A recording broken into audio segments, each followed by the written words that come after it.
beneficiaries of the plans for the future development of the country.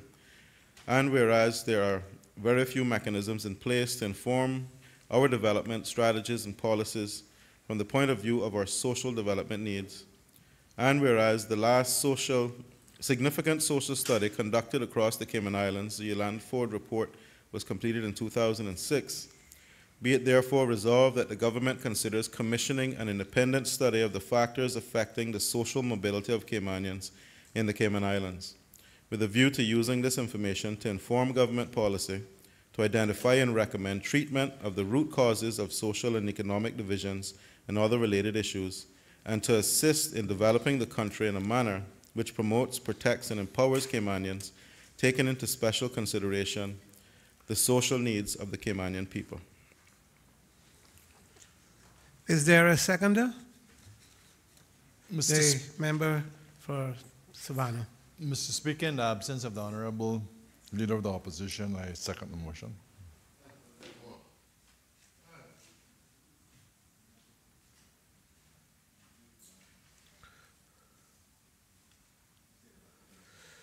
The question is, be it therefore resolved that the government considers commissioning an independent study of the factors affecting the social mobility of Caymanians in the Cayman Islands, with a view to using this information to inform government policy, to identify and recommend treatment of the root causes of social and economic divisions and other related issues, and to assist in developing the country in a manner which promotes, protects, and empowers Caymanians, taking into special consideration the social needs of the Caymanian people. The motion is open for debate. Is the member intending to speak thereto? The Honourable Member from Newlands, the acting Leader of the Opposition.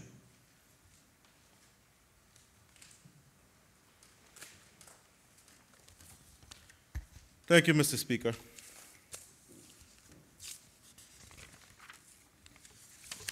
Mr. Speaker, I'd first like to thank the member from Savannah for agreeing to second this motion in the absence of the Leader of the Opposition.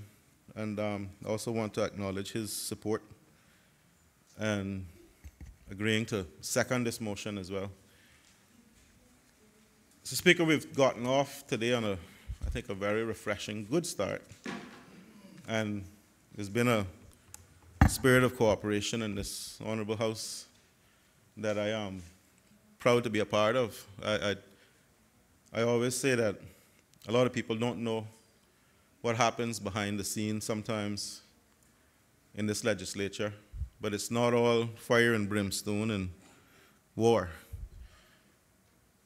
We do know when things are important enough that we need to cooperate, and I'm hoping that this motion will be taken in the same light. Mr. Speaker, I actually was having a conversation with the member from Georgetown South this morning, and we were talking about generally our experiences with being representatives and some of the stresses that we go through and some of the issues that we have to deal with when it comes to constituents and trying to help constituents. And there's no difference in our experiences, Mr. Speaker. I think we all share the same experiences and frustrations at times in not being able to help as much as we would like to.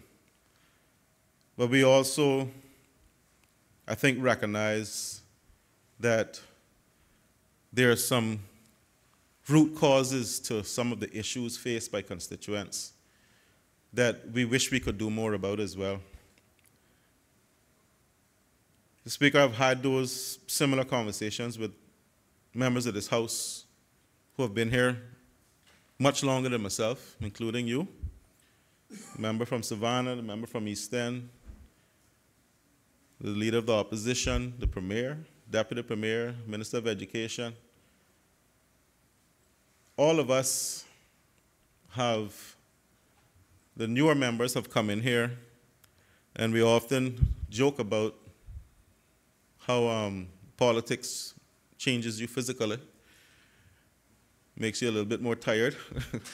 I remember discussing with the member from Prospect whether or not we can start dyeing our hair soon. But it's all out of love for our country and our people. And that is what brought us here initially. And I don't think any of us ever forget that, even though we have our squabbles. But this motion, Mr. Speaker, I hope will address some of the concerns that we all share as representatives. You'll note, Mr. Speaker, in the motion itself, it talks about the Yolanda Ford report, which was completed in 2006, and I believe that was commissioned by the Honorable Attorney General. And I wanted to make note of that because I've read the report, and while we haven't always been able to follow all the recommendations, I've seen one or two in my time that have been implemented, so the report is still useful. But it was something that was needed at the time. And I want to commend the Honorable Attorney General for having the foresight to do that, commission that report, because it shows that he recognized some of the same issues that I'm going to talk about here today, Mr. Speaker. Mr. Speaker, quite recently I heard the member from East End suggest reform of the youth justice law. That's something that is needed, something that I think we all agree should be pushed forward. But it's something that needs to be informed by what I'm calling a social mobility assessment. Mr. Speaker, I paid close attention to the Premier's comments recently, and he gave a statement on crime initiatives. And with your permission, I'd like to quote from the Honorable Premier and what he said, just a short paragraph. On page 5 of that statement, he said, "Improved policing is about dealing with crime now. In the longer term, the answer lies in stopping our people from turning to crime in the first place. I believe the most significant contribution to long-term crime reduction, besides a good education, will come from the early identification of young people at risk of offending behavior and implementing programs to help them make better life choices, choices that will benefit them, their families, and their communities." So, Speaker, that is precisely what this motion is hoping to address. And I want to acknowledge that, as I said, in the spirit of cooperation, on these sort of issues, we all tend to see eye to eye. Mr. Speaker, any root cause discussion on social issues must take into consideration social mobility factors. Someone born, for example, Mr. Speaker, in the UK, in the bottom 10% of the income bracket, based on current research, will take 5 generations to reach the average salary level of the United Kingdom. So you think about that. That's what social mobility addresses when you ask, what is social mobility? Someone born in that bottom 10%, it's going to take 5 generations to get to the average salary level in a country. That's one measure of social mobility. According to the Social Mobility Commission in the United Kingdom, who are actually tasked with assessing social mobility in the UK and to develop policies to promote social mobility in the United Kingdom. Social mobility is about ensuring that everyone has the opportunity to build a good life for themselves, regardless of family background, in a socially mobile society. That every individual has a fair chance of reaching their potential. So therefore, social mobility is the ability of our people to move from one social level to the next with no restrictions, or very few restrictions. And clearly, Mr. Speaker, for that to happen, the right conditions have to exist. There are some obvious things that can be done to help people along the way. Access to good education, access to employment, and access to economic benefits. Mr. Speaker, we all hear from time to time, and there are different sides to the argument, but we talk about the level of development in this country, and there are some who question whether or not it's benefiting everyone the way it should, whether the benefits are being distributed to our people in a fair and equal manner. We hear many discussions about the trickle-down effect of our economic development. And in theory, trickle-down economics is supposed to work. I understand when the government supports development projects and they push things forward, they support the developers, it is with the expectation that the trickle-down will benefit the people. But we also have to factor in and consider, Mr. Speaker, the many divisions that can impede that in our country, in our society. Mr. Speaker, we have economic divisions to deal with. We have educational divides to deal with. We have employment issues and divisions, cultural and racial. They're all a fact of life. They're all things that Caymanians have to deal with on a daily basis. But I think the most prevalent division, Mr. Speaker, is probably economic. If you look at the salary levels and divisions among Caymanians, and if you look back at some of the ESO reports that have come out since, say in the last 10 years, you'll see that over time, the divisions have increased. You'll see that economically, Caymanians have moved into different economic strata, or areas of income. And you can actually divide us up now into those areas. Excuse me. But that leads to another question, is how do you actually measure social mobility? And in order to do that, you have to look at the factors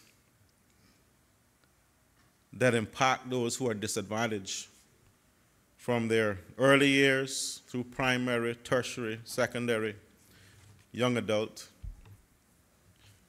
and figure out how social factors and other factors have determined where those people end up. So, Mr. Speaker, I had a recent experience that I shared with the member from Georgetown Central. We were at the Savannah Primary graduation, and we were watching the young people on stage. They were coming up and getting their certificates and so forth, but they were also coming up in groups and singing and performing, and they were all proud of themselves. You could see it. The Minister of Education was there as well. And we were taking pictures of them, and they were smiling at us. They were happy. These are primary school kids moving up to the next level. But I remember leaning over to a member from Central and saying, take a look at these kids. You could not put your finger at one of them on that stage and say that's a bad child, or that child has no future, or that child is going to end up nowhere. just based on their appearance and how they were conducting themselves on that stage. And I said to him, move forward 10 years from now, are you going to be looking at the same group of kids? Where will they be 10 years from now? And unfortunately, it has been my experience that once you get past that primary school age and we let them loose in the high schools and they start to move up, unfortunately, some take the wrong turns, or some are in circumstances themselves that without any action on their own, they end up in the wrong place. Some end up in prison, as we see. Some end up worse. And so we have to, I think, go back, Mr. Speaker, to where we start to understand what the future holds for these young people from an early stage in their lives, before they make that wrong turn or before some unforeseen disadvantage takes hold of them. We also have to look, Mr. Speaker, at what the factors are that impact adults. How does a good education translate into good outcomes in life for adults?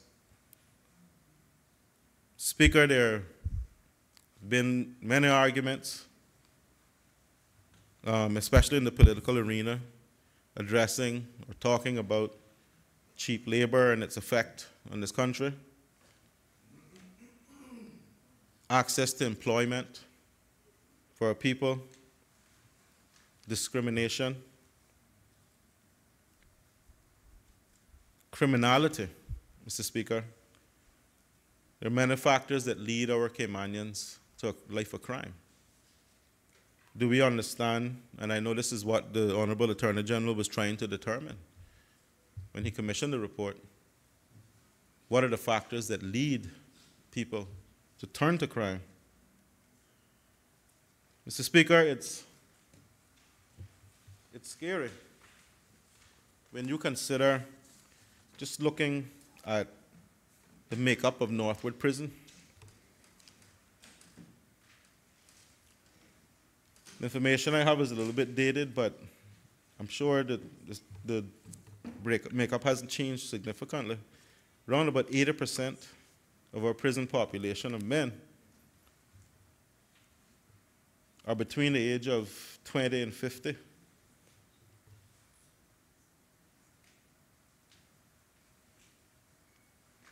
But not only that, Mr. Speaker, the number of individuals who end up in Northwood now and who tend to be on a revolving wheel, in and out, in and out.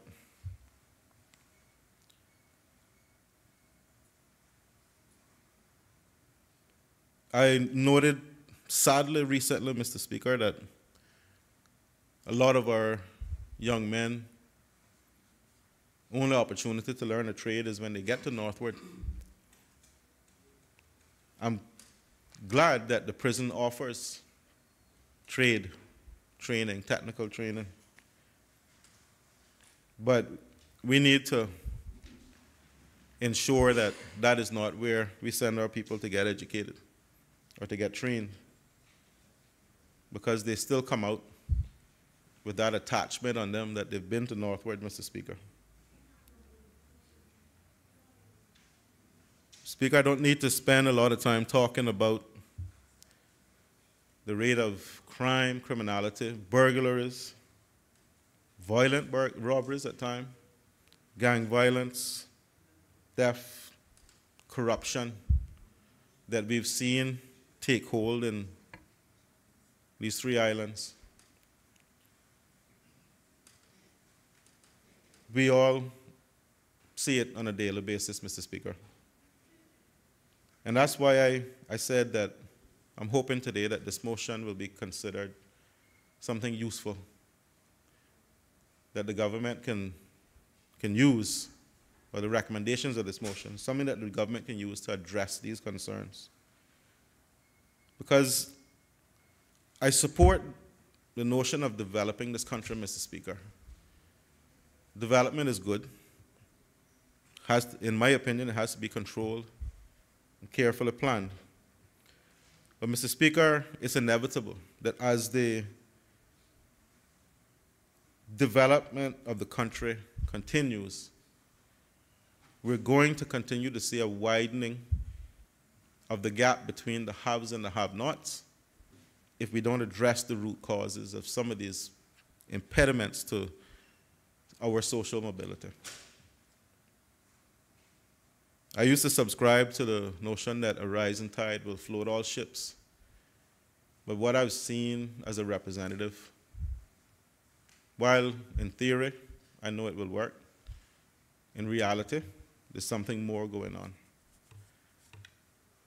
And Mr. Speaker, I'm not saying that it's government policy or anything the government is doing, but I think that it demonstrates that there's more we can do as we develop on this economically, we can develop socially as well.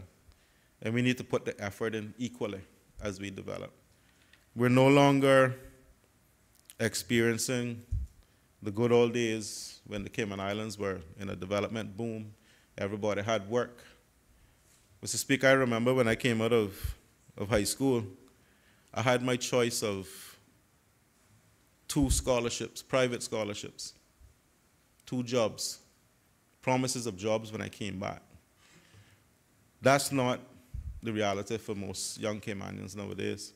And it's a sign of changing times, sign of becoming more competitive globally, sign of that the economic days, the good economic days are not, that things are not as good economically now as they were before. And so there are now some semi-permanent barriers to the social mobility of Caymanians. But social mobility, Mr. Speaker, is not only a concern for those who are disadvantaged. I note that the Premier recently made an announcement that he's going to create a commission that is actually going to deal with issues of discrimination against Caymanians. It is something that I welcomed, and I was glad to hear him say. Because even for those who have achieved and found their place in society, there's still those barriers put up. And it's important, I think, that the government recognize that. It's not something that any government would want to admit exists in their country, but face reality and deal with it. So I'm glad that the government has acknowledged that and has agreed that it needs action, because that is something that we've heard many Caymanians say for many years. And in the face of those who say it's ridiculous, that there's no validity to the claim, while we all know many living examples of people who have experienced it for themselves, it was a bold statement to make. Mr. Speaker, there are also external factors that we have to consider. Globalization, and as someone with a technology background, I know what the benefits of automation and technological changes will be, but I also know the human factor of that as well. As you embrace technology and automation, jobs are going to not disappear, they're going to change. Whereas someone may be doing a job that was primarily manual, with the embrace of technology, that job will probably become obsolete. And that person, unless they're tooled with the skills to adapt to the new environment, they're going to be left behind. And we see that quite often more often than we think, with the number of young Caymanian adults who were working for a time and then suddenly find themselves on the unemployment line or being downgraded in terms of salary, made redundant in certain instances, because they haven't been trained and kept up to speed with the advances in technology. So that's another factor that we need to consider. So along with finding solutions to the barriers to social mobility comes effort and spending on things like training and education. Mr. Speaker, I'm just giving some very, I think, relevant examples of what we should be looking at when we have a conversation about social mobility. If you look at again, the breakdown of salaries published by the ESO, majority of Caymanians tend to be more towards the bottom of the salary scales and competing for low-skilled jobs. And to me, that is an indicator that, again, there's something stopping Caymanians from reaching higher up the ladder. So, Mr. Speaker, social mobility has to be part of any development strategy going forward. I understand, Mr. Speaker, that it's a long-term effort, and it's something that can't be achieved overnight, but it has to start somewhere. But I understand, being a politician myself, the pitfalls of being in office for 4 years and having to get as much done as you can in the 4 years. That's the nature of politics. It's a fact of life for us as representatives. And so that, again, Mr. Speaker, underscores the need for, I think, a general agreement across the board that these efforts can't start one term and terminate the next. There has to be continuity. There has to be a general acceptance across the board that this is something that will benefit Caymanians for generations to come, and that we all buy into and agree to cooperate to make sure it stays. Mr. Speaker, education. We have to ask the question, do we know what the advantage gap is between children from disadvantaged families versus advantaged families? And how that affects the education of our children. We always hear the complaints about the schools.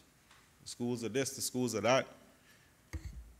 But we don't look much deeper than that sometimes.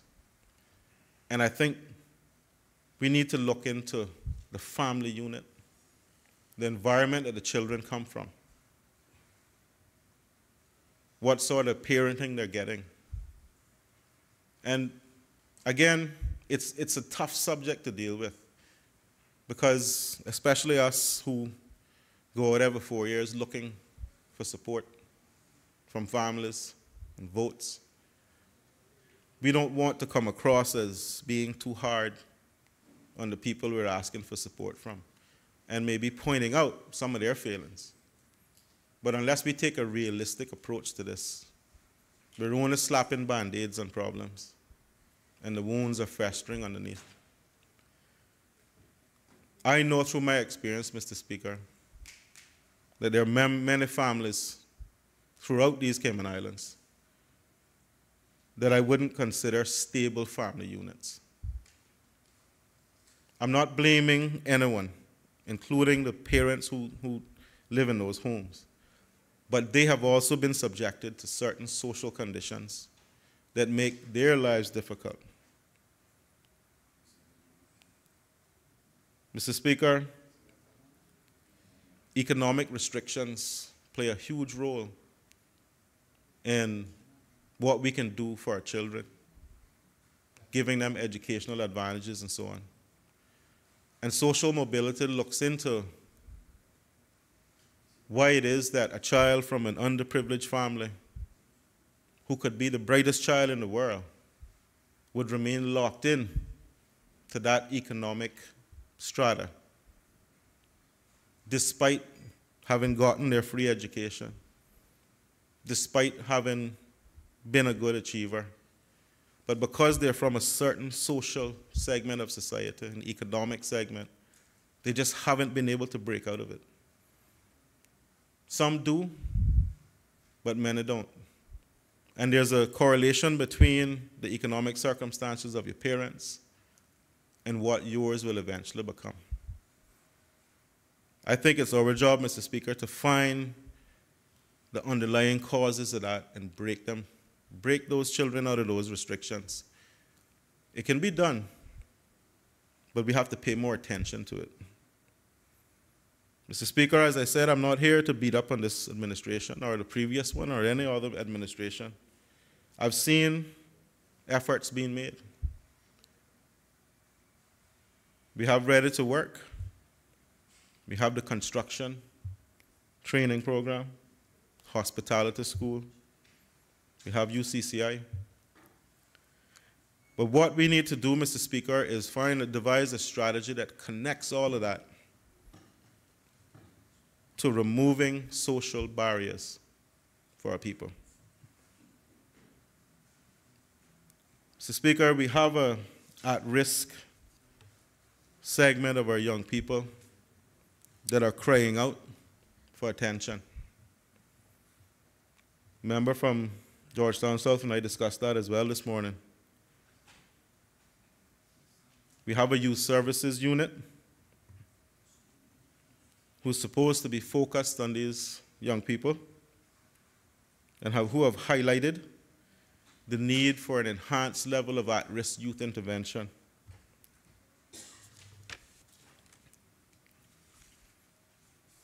But we're looking at what happens to our children when they reach to the high school level. And while I've been pleased to see an improvement in certain areas in academics, we're still not at that level where I feel that our children are achieving all they can academically. Clearly, there's work being done, there's efforts being made. But it can't all be done from an academic standpoint and from teachers standing in front of the class teaching. We have to understand what is causing the gap where some children achieve and some don't. But they're all sitting in front of the same teacher, getting the same instruction. Clearly, if some are achieving and some are not, you can't blame it all on the school, you can't blame it all on the teacher. So we need to look deeper into what is causing that gap, that divide. As I said earlier, Mr. Speaker, 50% of working Caymanians are in the lower echelons of the salary scale breakdown of this country. And statistics have, if you look at what is published on the ESO site and do the calculations, the statistics prove that it's hard to break out of that. You don't see very much change over time. And I've looked back as far as 10 years. Just giving an example, Mr. Speaker, persons enrolled in continuing education at UCCI was 929 people in 2003. In 2016, it was 103. Why? Continuing education are individuals who have come out of high school, who have been, I'm assuming, working for some time and trying to improve themselves. Why is it that those people are not going back?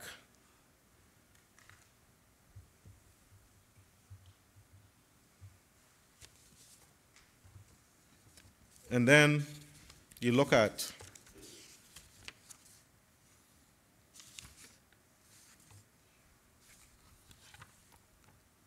of the unemployed persons. The unemployment rate for persons who have only completed high school It's 5.5%.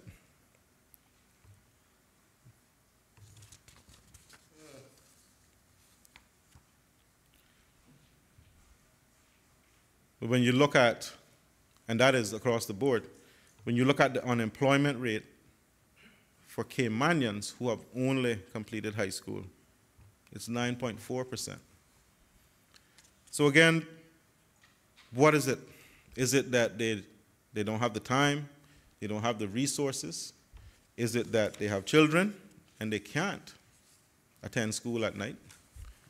We need to look into what it is that has reduced that statistic so dramatically low that Caymanians are no longer looking to improve themselves, even though they're working, through continuing education. That is what social mobility is about.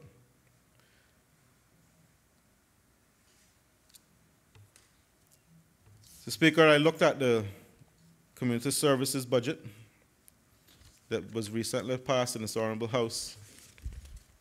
And again, please don't take this as any criticism, because I will preface this by saying that a lot of these decisions were made without this information that I'm suggesting we need, without the social mobility study and understanding. But when you look at the administration of community assistance programs to divert youth at risk from progressive involvement with the juvenile justice system and to look after the well-being of children in their own homes, it was only increased by 156,000. Public education and social issues only increased by 33,000. Supervision and support of children, which is another critical area, and is intended to provide a safe place for abused or neglected children. This was being increased by 443,000, but accompanied by a corresponding decrease in services of 30%.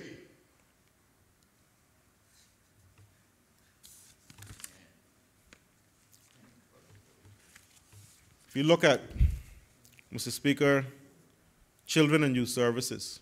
This is children being placed in residential care by the courts, children placed by the courts on secure accommodation orders, children who have been remanded or committed by the courts on youth rehabilitation orders. It was only increased by 233,000. General programs and children's services, that increased by about $820. Foster care for children, that budget didn't increase at all. Community programs, support for battered women and children, again, meager increases. Mr. Speaker, I don't think that while there have been attempts made, and again, I'm trying not to be critical, but I have to be realistic as well. There have been attempts made to deal with a lot of these issues, but I don't think that we've done enough to deal with intervention of at-risk youth, especially those involved in gangs. I don't think we've looked deep enough into the effects of the prevalence of cheap labor in this country, how that is affecting our communities, our culture, our social makeup, how that affects criminality in this country. I don't think we've done enough yet, but I'm waiting. I know that the Premier is working on a realignment of labor and immigration, labor issues and discrimination. Until recently, sort of swept it under the rug, Mr. Speaker. Not swept it under the rug, but not giving it the attention that it needs. Education, again, I see the efforts being made, but I also see the huge burden on the Education Ministry and the Education Department of what they have to deal with now. And this problem started a long time ago. I'm not blaming anyone here. The deterioration of the Caymanian family unit. Mr. Speaker, I can't tell you how many single mothers come to see me or talk to me on the phone. These are mothers who are raising young Caymanian men and women on their own with no support system whatsoever, some of them. Struggling. A lot of them struggle to maintain a job, to get a job, to keep a job. They struggle to feed their children, to take proper care of their children. And they feel, they feel as if they've been left on the world with no support system at all. One simple solution, and I remember putting this in my manifesto, Mr. Speaker, was why don't we offer child care services and night classes at some of the high schools when the schools are closed at night? Because that's the only way you're going to get a single mother to come and better herself, is if she knows her child is taken care of while she's at school. Simple thing. It may cost a little money, but I think the benefit later on is huge. And when you think about it, as I said, there's a correlation between your parent's circumstances and the child. The parent doesn't improve their social situation, you can't expect the child to just walk out of it. It doesn't work that way. A lot needs to be done with families in this country, Mr. Speaker. And again, it's not the government's responsibility.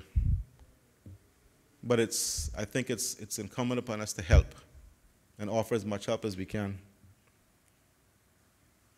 Mr. Speaker, around about 80% of our young people do not progress beyond high school. That statistic, I got that a while ago, so I may be a little off, but it's high. However, what can we do to improve that? We offer scholarships, we offer opportunities, but again, in my mind, what is it that is driving that decision of a young person to say, this is it for me? I'm going out to work. I'm no longer going to try to educate myself. And that's where we need to get with social mobility. Understand the psychology behind that. Is it that they've lost hope that if they go out and do it, they're not going to get anywhere in life anyway? What is it? I can't stand here and tell anyone. I don't think any of us can. And this is why I'm pushing this notion that we need to study these things. At the end of the day, Mr. Speaker, social mobility must be part of the government's policies. Everything the government does should be done with that in mind and informed by the information that you gather through an exercise like this. We are developing, Mr. Speaker, for the next generations, not generation, of Caymanians. And so our efforts have to be aligned with that idea, that it's not just for the next 4 years or the next 8 years. It is for the next 10, 15, 20. And we need to start looking. Most countries you see, Mr. Speaker, that have managed to achieve for their people in a significant way have taken that approach. They don't just have a short-term plan, they have a longer-term plan.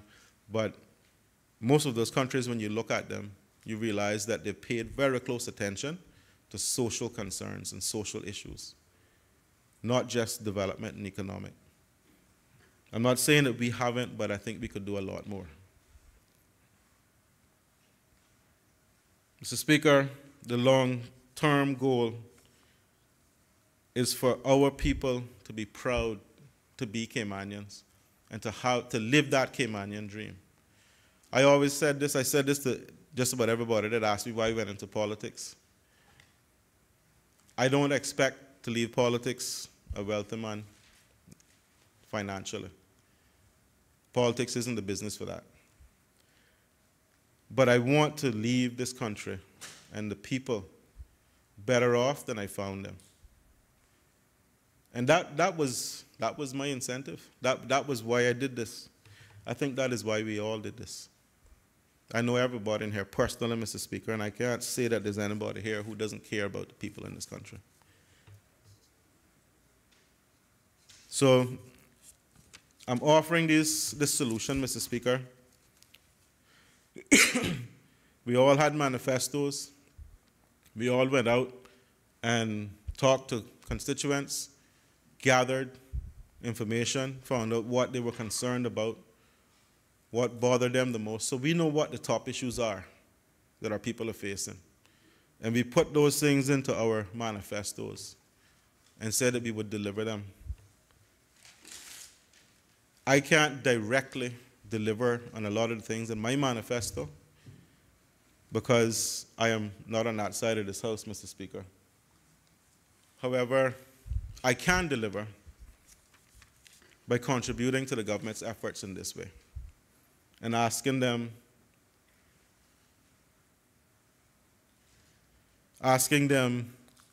to adopt this idea. It's not new. It's not something I made up. It's actually supported globally. It is something that the United Kingdom has embraced. And there are many debates you can watch in the UK Parliament on this very topic, social mobility. The United States has done recent studies, Mr. Speaker, and they have discovered that they're not in such a good position when it comes to social mobility because the social mobility of their, say, bottom 20% is not actually as good as they thought it was. And so that is now informing government policy moving forward. They're using that to decide what they do, what they make a priority, because their long-term view is to break those barriers down and make sure that their people can benefit. Mr. Speaker, His Excellency, our Governor, actually highlighted this and acknowledged that social issues in this country need to be addressed. He made comment about a void in that area. And so I have to be encouraged that in his short time here, he understood that, and the former governor, Governor Chowdhury, as well. When I met with him, acknowledged, he actually asked me a question when we met.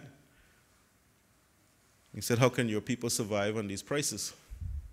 Which shocked me when he asked it, but he was very frank, and clearly he had done some research and was starting to get a feel for what people were experiencing. So, Mr. Speaker, I won't say very much more other than I wanted to give some legitimacy to what I'm suggesting by reading from a report, Understanding Poverty, produced by the World Bank. This is a recent publication, May 9th, 2018. I have a copy here for you, Mr. Speaker, if you need to look at that.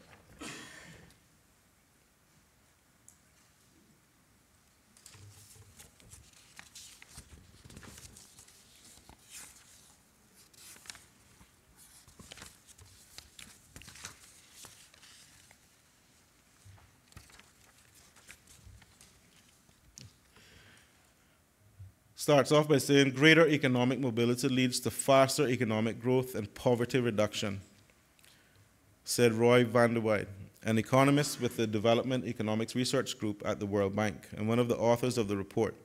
It can also boost social cohesion and stability with people living in more mobile societies, likely to be more optimistic about their future. Under additional findings, the likelihood of moving up the economic ladder among future generations of adults is low among poor families. Particularly in the poorest parts of the world, in low and low middle income countries, the likelihood of school enrollment among children is significantly lower among poorer households with low parental education. Lack of jobs appears to be a key reason why there are large gaps between high educational mobility and low-income mobility in many developing countries. Adopting the right policies requires evidence, and good policies require adequate financing and wise spending. To measure mobility more accurately requires better human capital data for successive generations, linking parents to children. Greater mobility is associated with higher public spending. It is not just the amount of spending that matters, but also the quality of the spending, such as whether higher education spending leads to better inputs for schooling. Policies and investments should act to reduce the gaps between the haves and have-nots in early childhood development and access to quality schooling. Countries with lower stunting rates for 5-year-old children tend to have higher educational mobility. Mobility is also higher in countries where more children are in school and receiving quality education during their primary years. Having the right regulations and policies, including fiscal policies, can help increase income mobility and reduce the likelihood of poverty traps. Easing labor market access for disadvantaged and young people, improving competition among employers, and increasing the protection of workers against discrimination by race and gender can help equalize opportunities in the labor markets. Policies at the local level are important when it comes to equalizing opportunities where a person is born within a country. Where a person is born within a country matters for social mobility and opportunity. Local level policies, right down to the level of communities and neighborhoods, are crucial for breaking the cycle. And Mr. Speaker, these are just some comments that I pulled out of this report. But again, it highlights the fact that we need to do more by getting into the underlying root causes of why not all, but a significant portion of Caymanians are not getting there or feel they can't get there. So this report would go, this recommendation would go beyond the criminal element, although that is extremely important at this stage of the game, but more into the economic, social, cultural, all those issues. And I think then the government, armed with that, would be able to do a much better job in policy creation, supporting initiatives, supporting development projects, whatever it is that has to happen, because they would be armed with that, and they would be able to make decisions based on not just what we think would be best for Caymanians, but what we know would be best for Caymanians and how it would best benefit them. So with those words, Mr. Speaker, I will sit now and hopefully hear some responses from the government and my colleagues on this side. Thank you. Does any other member wish to speak?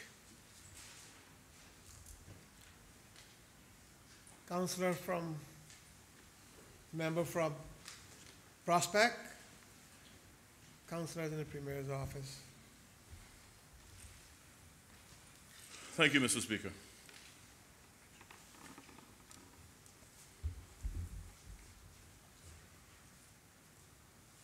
Thank you again, Mr. Speaker, and certainly want to begin by saying good evening to the constituents of Prospect, whom I have the pleasure of representing, and the wider Cayman Islands in general who are tuned in either live on the CIG YouTube channel or as part of the replay of this evening's and this day's proceedings. I rise, Mr. Speaker, as councillor with shared responsibility for the Ministry of Community Affairs and someone who works closely with the ministry executive leadership on a daily basis on behalf of the Honourable Minister to respond on behalf of the government to this private member's motion number 4, 2018-2019 Caymanian social mobility. I want to begin by thanking the member from Newlands, the Honourable Acting Leader of the Opposition, for bringing this motion, as I believe it is very timely. I know it is well intended, and certainly I hope he will gain a degree of satisfaction from my response. Mr. Speaker, if I may begin by stating that the government shares the concern that the number of social issues faced by Caymanians continues to grow as the country develops. And we agree with the member that only through a collaborative approach can these issues be addressed. Whilst, Mr. Speaker, a great deal of work is currently underway to deal with the consequences of social issues, the government sees and acknowledges merit in the assertion that we have to pay greater attention to the underlying root causes of social issues. However, Mr. Speaker, although, as the member alluded to, the Yolanda Ford report was commissioned in 2006, we believe it still provides a useful guide to the underlying issues and root causes of the social issues which remain relevant to this day. And therefore, in addition to our other local expertise, reports that are commissioned in the private sector, others that are commissioned in the public sector, we believe that the Ford report, combined with other recent related reports, such as the interministerial study on unemployment, which was commissioned under the previous administration by the now Minister of Financial Services, albeit in her former capacity, and written by Dr. Tasha Ebanks Garcia, that there are a number of steps available to the government and to the country that may alleviate the need to commission yet another further study and will provide meaningful action to address the underlying root causes of the social issues we face, rather than simply seeking to complete another report to identify those root causes yet again.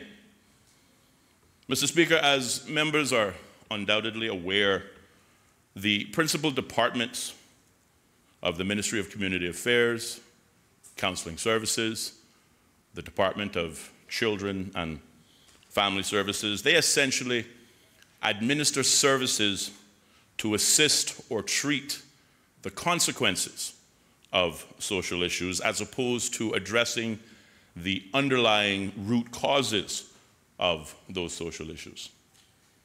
However, as these departments administer services to the individuals affected by the consequences of social issues, the knowledge and information within and derived from these departments are useful, Mr. Speaker, as a starting point in seeking to attempt to address the various social issues.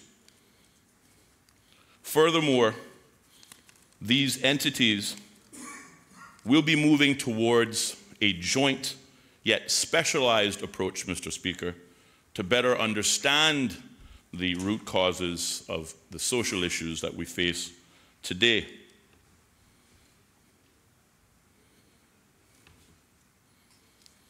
As such, Mr. Speaker, in terms of what are the next steps?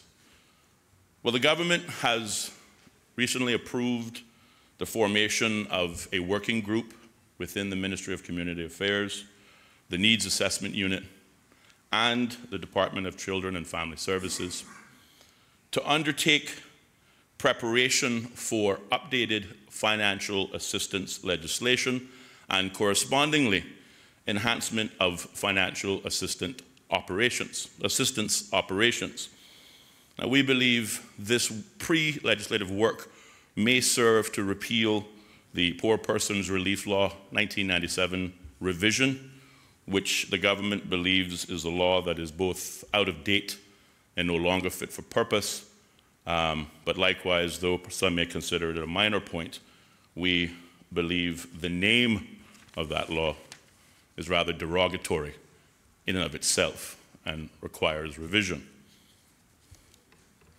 Part of this undertaking, Mr. Speaker, involves the reform in which the departments utilize technology to capture and marshal the data submitted to the Needs Assessment Unit for financial assistance.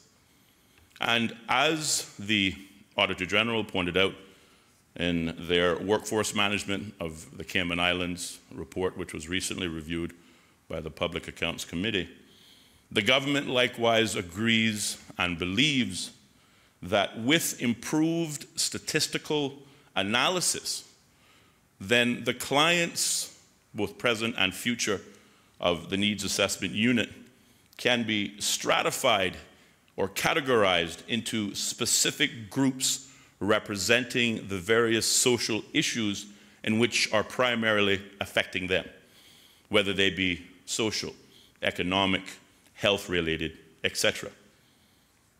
Once this stratification or categorization has been completed, Mr. Speaker, the ministry will then be in a better position to advise the government as to the specific social ills suffered by each of those groups, and thereby allow the government to deploy or coordinate resources across the ministries to analyze each group of clients and treat the underlying root causes of the social issues that they face. And also, likewise, Mr. Speaker, to develop preventative methods to avoid, as much as possible, the root causes being inherited by the next generation. Hence, Mr. Speaker, we envision a range of measures within the Ministry of Community Affairs to create a fertile environment for change. And this includes, just for starters, Mr. Speaker, a modernized financial assistance and social services legislation, which I previously mentioned. Further develop specialized teams and services within the Department of Children and Family Services that are more targeted.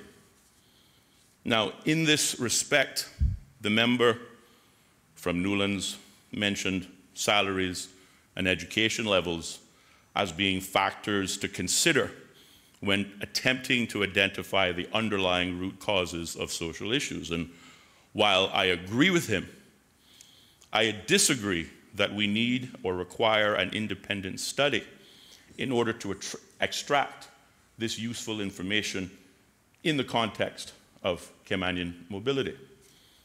We have reports upon reports, and information is not a problem for government, past or present. Reports such as those published by the ESO, the Compendium of Statistics, the Labor Force Survey, or various reports published by the Education Department or otherwise can provide us with useful information which may further be used to inform these specialized teams within the Department of Children and Family Services, which again will be designed to establish the underlying root causes of social issues so that we can address and create preventative measures.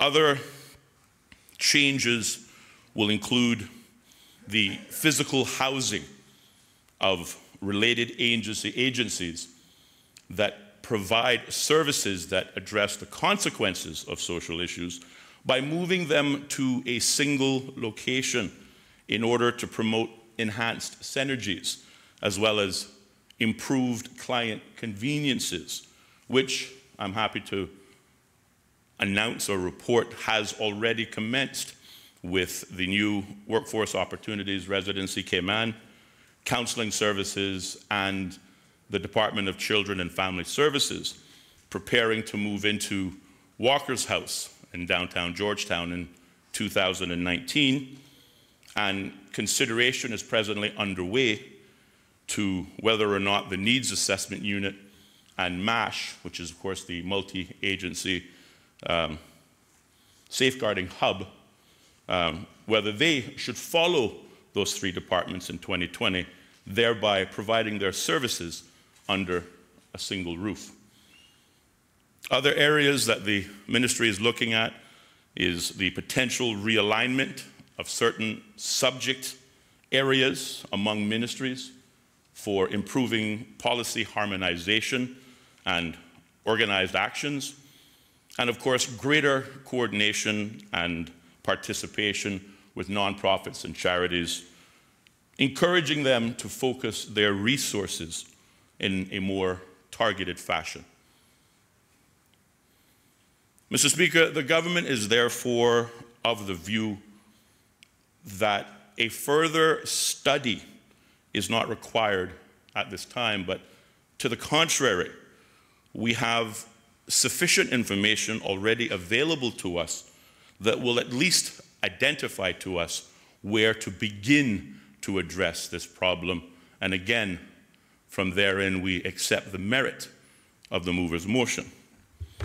Our challenge is now to turn towards tackling the underlying root causes of social issues in a more focused and coordinated manner, rather than wait for the conclusion of yet another study to tell us what we should already know.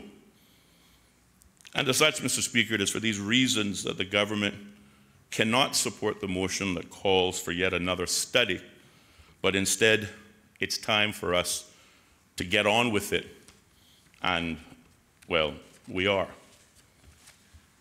In summary, Mr. Speaker, please allow me to reassure the opposition and the mover of this motion, as well as the general public, that the future plan of this unity government will be to establish a national strategic plan that will address all of the social issues whilst providing preventative measures to promote, protect, and empower the lives of our Caymanians, especially the most vulnerable.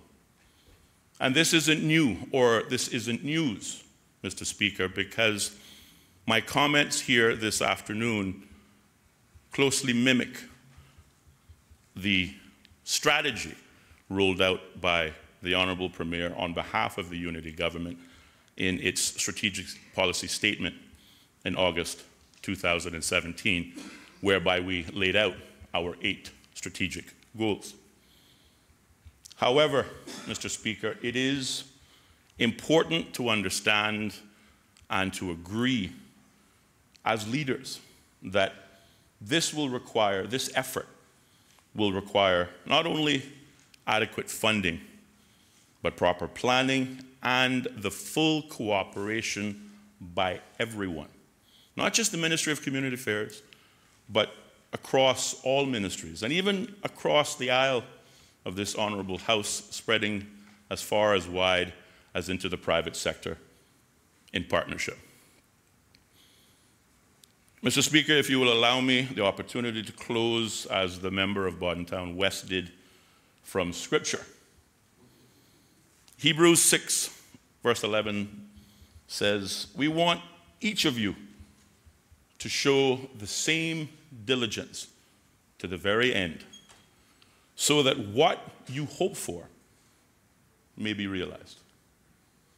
I simply close by saying, Mr. Speaker, that this unity government continues to be diligent in its efforts and strategies towards the fulfillment of its ambitious strategic goals, and with the members of everyone, not only on this team, but I believe in true bipartisan partnership on an issue that impacts all of us, but with the help of every member of this House and in this wider community, we will, by the grace and strength of God, realize all that we hope for, and that is better for our fellow Caymanians.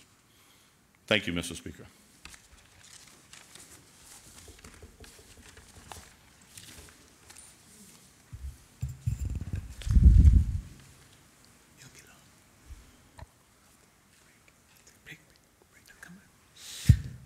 We'll, at this point, suspend proceedings for the evening break, and we should be back by 7 p.m.